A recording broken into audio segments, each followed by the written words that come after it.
Alright guys, sa mapagpalang araw sa inyong lahat, ilang sundalo pinasok ang presinto sa Roroy Masbate dahil sa umano'y kaguluhan sa pila dito sa reaction video ni Rob Trip.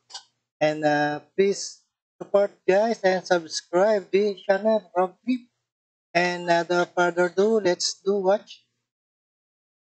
Alright.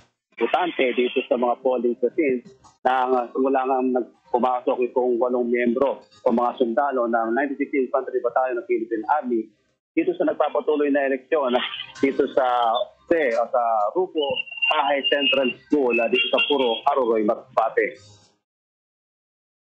Nag-iikot at nagbabantay ang 8 sundalo o miyembro ng 96th Infantry Battalion ng Philippine Army dito sa loob ng polling place sa Rufo Pahay Senior Central School sa Barangay Puro, Aroroy, Masbate. Dala-dalawa mga sundalo nag-iikot sa mga pila ng mga botante sa loob ng eskwelahan. Ang iba nakabantay at nakamasid sa galaw ng mga botante. Bukod pa ang mga pulis na nakabantay naman sa may gate ng polling place. May K9 unit na din na kasamang nagbabantay sa mga kaway ng Regional Mobile Force Battalion sa may pasukan at labasan ng polling place. Magyang mga kawani ng Bureau of Fire Protection ay nakantabay sa may nilagay na tent sa labas ng eskwelahan. Nakastandby naman ang ambulansya ng Barangay Disaster Risk Reduction and Management Office na nagsasakay ng mga hirap sa paglalakad ng mga matatanda at person with disability o PWD. Mahaba pa din at siksikan ang pila ng boboto sa 15 cluster precinct. Kaya ang iba nakaramdam na ng pagkagutom dahil sa haba ng oras na kanilang pagpila na halos umaabot ng 5 oras. Iwalay naman ang reaksyon ng mga botante sa presensya ng puwersang militar na nagbabantay sa loob ng eskwelahan.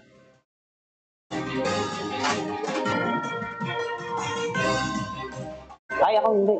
Napakakalmado ko. Kaya nga Nevsky, kalmado.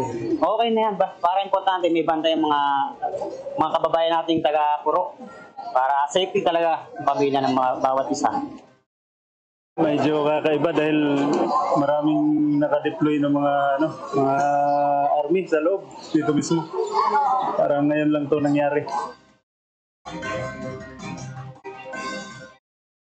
Samantala, Ella, dalawang magkahiwalay na insidente ang nahulihan ng baril at tumabag naman sa likod pa sa siyudad ng Masbate. Nahuli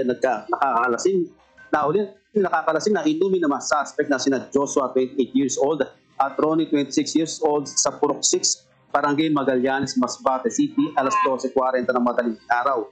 Nila naman sa Provincial Hospital ang suspect para sa medical physical examination. Nahulihan naman ng kalibre 45 na baril at 2 magazine na may 15 bala na nagngangalang Abner, 42 years old, sa Barangay Pusab kaninang alas 12 ng madaling araw. Ayon sa otoridad, nagsasagawa ng mobile patrol ang Masbate CPS o MPS nang nakuna ang kahina-hinalang kilos ng suspect na agad naman sinita ng pulis sa pagkakadiskubre sa baril na nakalagay sa sling bag ng suspect. Yan ang balita mula dito sa Masbate. Balik sa iyo, Ella. Jerry, napansin ko lang sa likuran mo, bakit merong tangki dyan? Yes, Ella, ito yung dalawa o isa dun sa armor fighting vehicle. Itong nasa likuran ko ngayon ng 96th Infantry na Battalion ng Philippine Army na nakabantay nga dito para sa pinatutupad na mahigpit na seguridad dahil nga mainitan ng tunggalian at merong tensyon dito sa nangyayaring halalan dito sa Barangay Puro, Aroroy, Masbate. Ella. Alright guys, napakinggan po natin ang madugong dito ang eleksyon sa Aroroy, Masbate dahil sa umano'y kaguluhan sa pila. At maraming salamat sa inyong lahat and peace out.